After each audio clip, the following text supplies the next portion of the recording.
Hi guys, and welcome to my digital painting tutorial. I'm going to run you through my process of creating art digitally so you can kind of understand how I do it, because it has been really highly requested that I do this and I just thought it would be an interesting video to make. So to start off with, I use Paint Tool SAI as a program.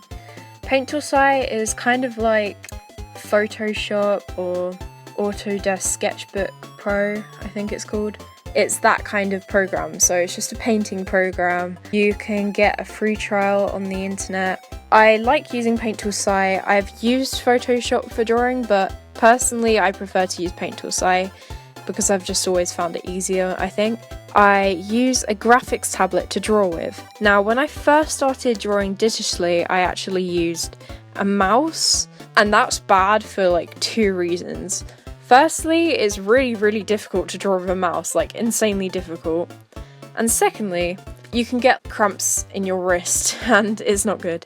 So I recommend, if you're going to do digital art, to get a graphics tablet. Trust me, it will make life so much easier.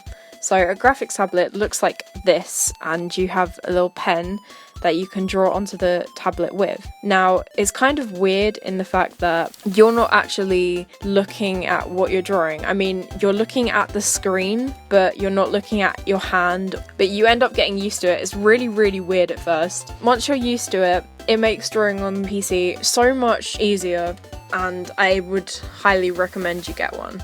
So the first thing that I do is I make a new canvas. So you just do that by going to File and New. And you've got to remember the fact that the bigger the canvas size, the bigger your image will be and the better quality it will be. So you're probably better off going with a bigger size. So I'm going for 3,000 for the width and 4,000 for the height. Don't go for anything too big, but also don't go for anything too small. Something around this kind of mark, because I know this is going to make a rectangular shape, and because I'm going to go for a portrait today, I just thought that would be the best shape. So you got a shape like this, and I'm just going to draw a person here. The first thing that I actually do is I like to use a colour to sketch out, just because it's more fun that way. So today I think I'm going to go for blue, and I'm going to go ahead and sketch out a person's face, and I'll put that bit into time-lapse because I'm not doing a face tutorial today. This is just the process, but I will speed it up so you can still see me drawing it.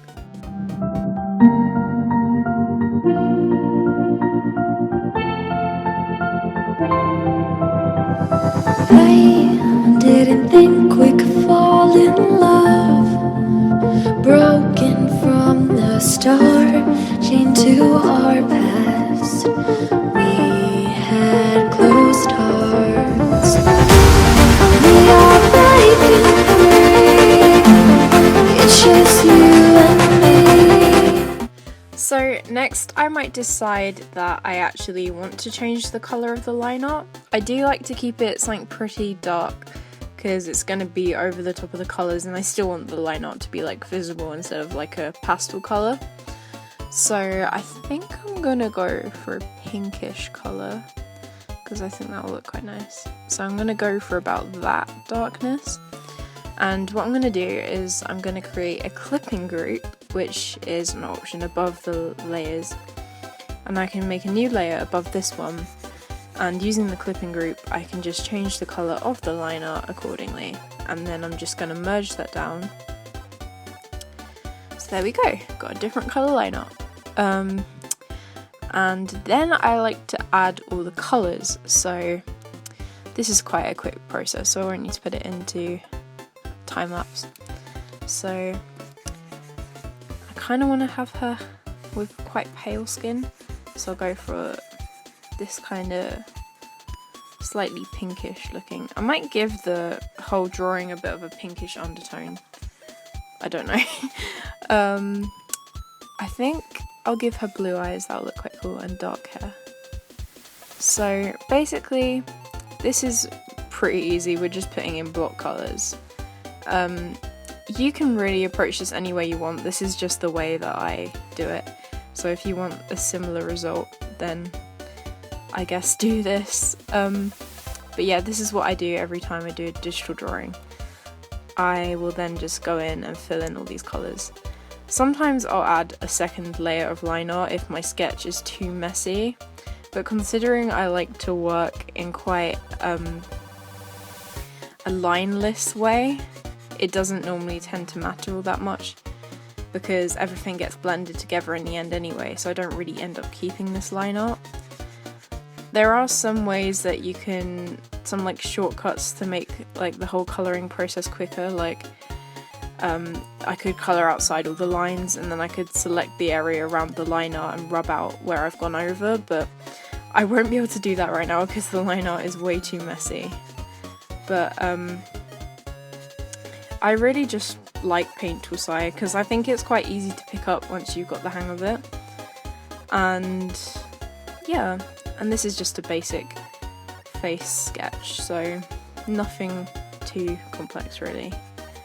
I do think I will be doing a hair tutorial soon because I've had a lot of people ask me to do that.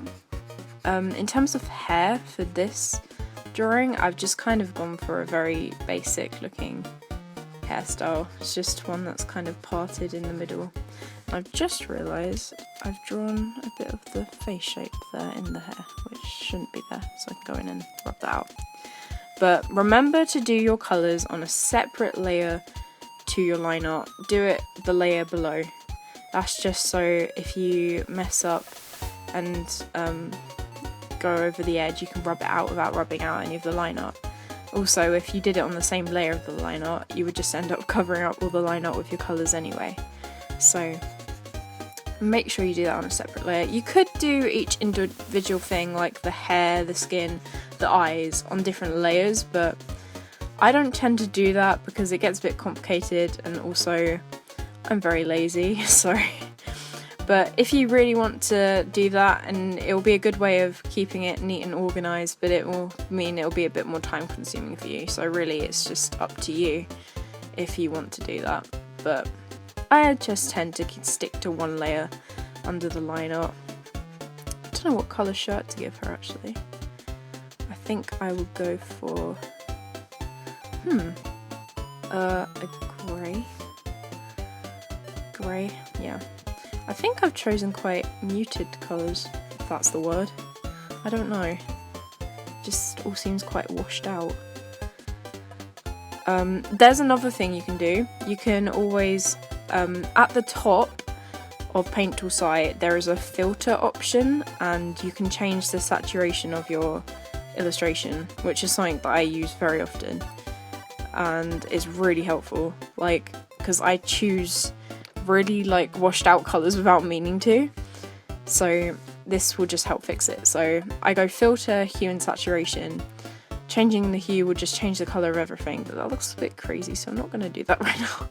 I'm going to up the saturation a bit. There we go. Now we've got like a deeper brown. If you go up too high, it will just end up very, very extreme colours. So I'm just going to, this is what it originally was, I'm going to make it about there.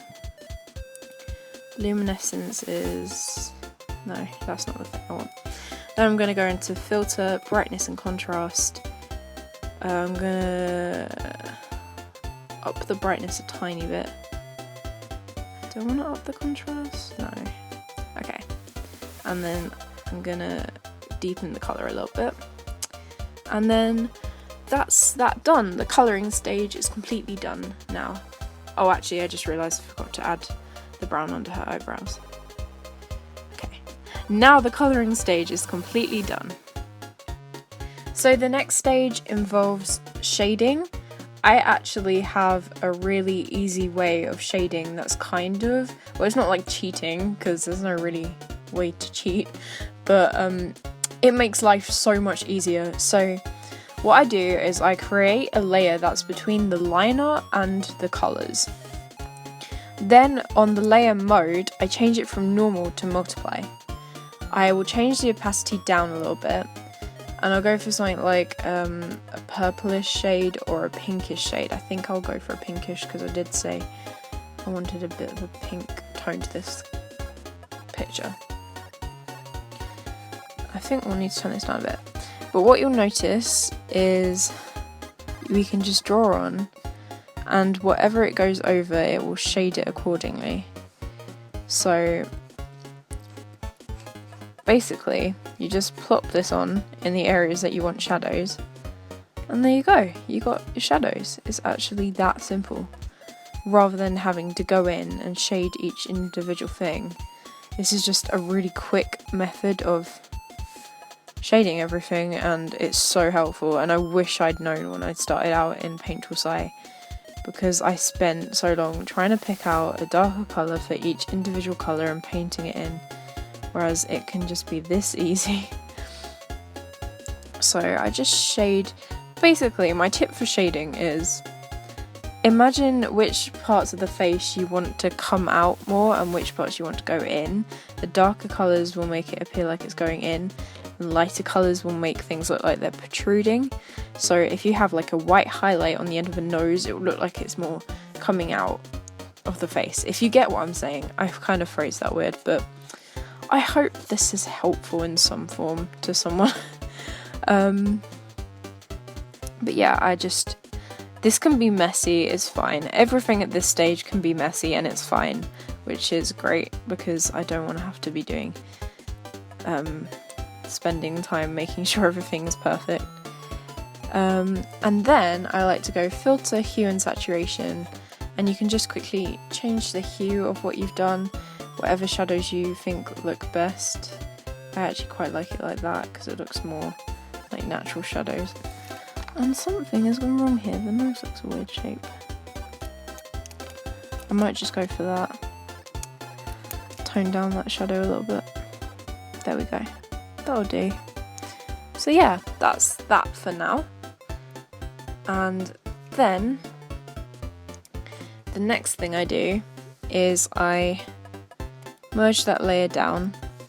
I'm not adding any highlights yet. And I get my brush, I turn the density down and the blending up, and I basically just blend everything together. So I will basically just speed up this next bit where I'll be blending this.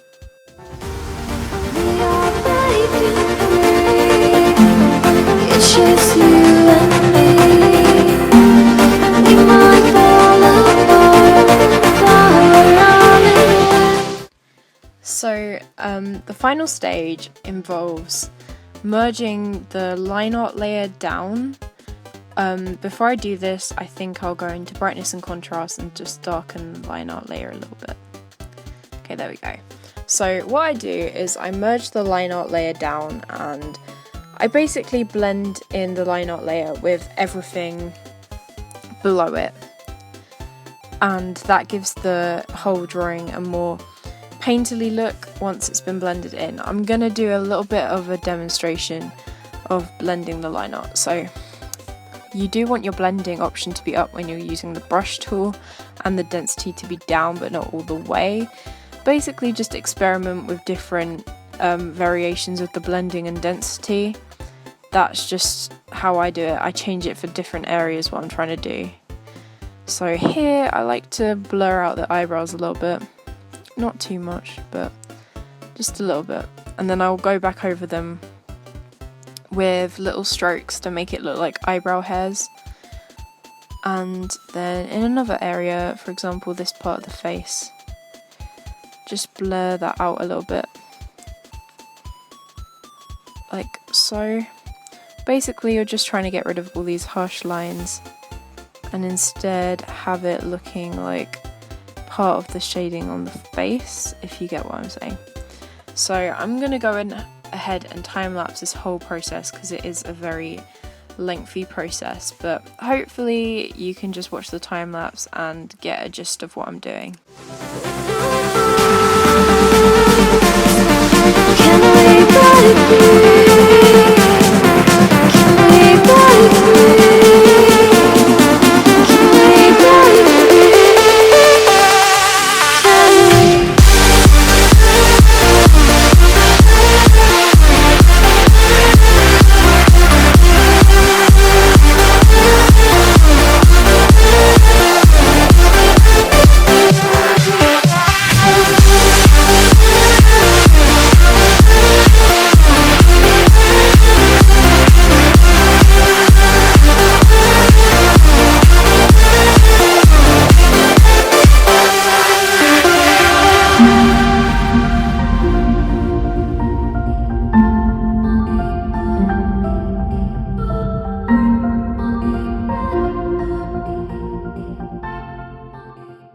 I just want to clarify that this video is mainly to go over the process of my drawings.